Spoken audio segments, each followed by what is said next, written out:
वंदे पुरुषोत्तमम। क्या ऋतिक पंजा के बिना दीक्षा संभव है? ये जो प्रश्न है, मैंने आज जब इस बात को देखा तो मेरे लिए भी ये एक नया विषय था। मैंने कभी किसी के मुंह से भी इस बात को सुना नहीं था। लेकिन यहाँ पे मैं एक बात बता दूं, परमदयाल श्री ठाकुर वो विधाता है, वो विधि के निर्माता है। उनके श्रीमुख से जो निकलता है वो वेद हैं, और उनके माध्यम से जो चीज किए जाते हैं या बताए जाते हैं वो हम लोगों के लिए एक संविधान की तरह है, और वो जिनके लिए बताते हैं वो निर्देश केवल उनके लिए ही होता है। ऐसे ही एक घटना है जो हमारे श्री आशुतोष हालदारदा के जीवन में घटित हुआ, और वो बात ऐसी है, वो जब उनकी शादी होती है और शादी के बाद जब वो एक जॉब के लिए, सर्विस के लिए वो रवाना होते हैं, साथ में उनकी धर्मपत्नी और एक बच्चा के साथ, और वहां पर ठाकुर जी से बताने के लिए आते हैं, ठाकुर जी को प्रणाम करते हैं और ठाकुर जी से अपने पत्नी की दीक्षा के लिए निवेदन करते हैं। दादा का जो पोस्टिंग था वो खड़गपुर में था, रेलवे में, और ये 1960 की बात है। और ठाकुर जी से सब निवेदन किया,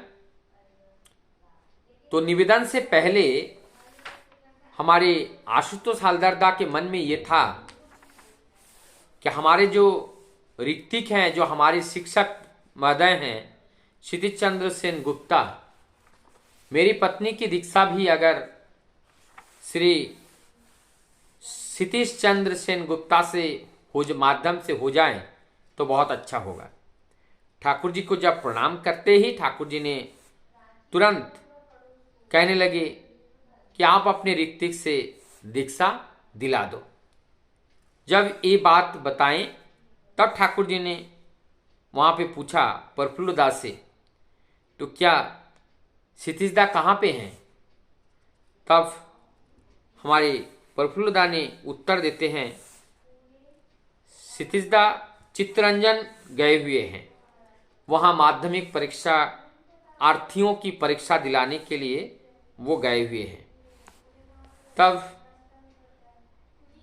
बता रहे हैं क्या वो क्षितिजदा पंजा लेके गए हैं? हमारे प्रफुल्लदा कहते हैं आज्ञा ना। तब फिर ठाकुर जी पूछते हैं, क्या वहां पर कोई और ऋतिक वहां पे हैं? तब जाकर के हमारे प्रफुल्लदा उत्तर देते हैं, हाँ ठाकुर, वहां पे राधा रमन मुखर्जी दा वहां पर हैं।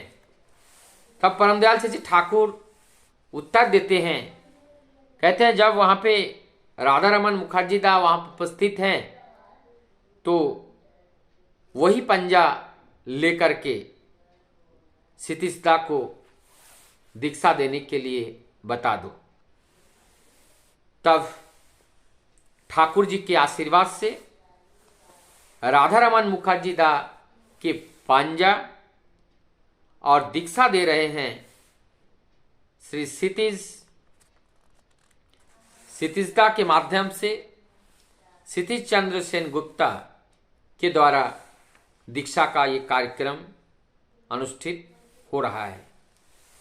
ये सुनने में कैसे एक अलौकिकता लगा होगा, लेकिन ये भी है, परमपिता कहते हैं उनकी वाणी ही पंजा है। एक जगह पे, 2-3 जगह पे मैंने इस बात को पढ़ा भी कि जैसे ठाकुर जी जब हमारे मिर्जा को एवं आचार्य देव दादा को, श्री श्री दादा को जब पंजा दिया जा रहा है, जब ऋतिक के लिए उनको आशीर्वाद किया जा रहा है, तब इन दादा को पंजा नहीं दिए। तब वहां पे कृष्णदा बैठे हुए थे। कृष्णदा ने ठाकुर जी से बताएं, ठाकुर आपने पंजा तो नहीं दिए, और ऋतिक का दायित्व, ठाकुर जी बोले उनका जो ब्लड है वो ब्लड ही पंजा है। ये घटनाएं हुई।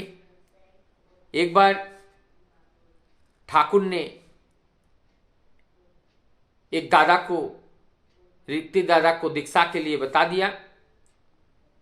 उनके पास पंजा ना होने के बावजूद भी ठाकुर जी के आशीर्वाद से उनको दीक्षा दिया। ऐसी अनेकों घटना हैं, लेकिन यहां पर मैं एक बात बताते चलूं। ठाकुर जी ने ऐसी बातें, जिस ऋतिक दादा के ऊपर आशीर्वाद स्वरूप किसी घटना या उस समय के जो परिवेश था उसी के अनुसार ठाकुर जी ने वहां पर आशीर्वाद उनको दिया। लेकिन ये जो बात है ये सबके लिए नहीं है। इसीलिए इस बात को सुनकर या इसी को ही मानते हुए हम भी इसका नकल उतारे, ऐसा करना उचित नहीं होगा। तो ये जो एक अलौकिक ठाकुर जी का जो लीला माधुर्य का जो रस है, उस रस को आकांठ पान हम सभी लोगों ने किए हैं।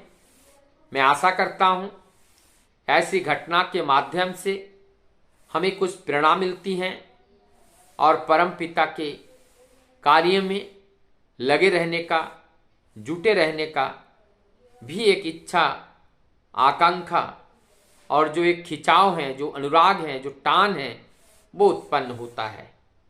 और उसी अनुराग रूपी जो संपत्ति है, वही संपत्ति ही हमारा जीवन का असली धन है, और उसी धन से हम प्रभु को खुश कर पाते हैं। उसी में प्रेम है, दया है, करुणा है, ममता है, सब कुछ उसी में ही है। वंदे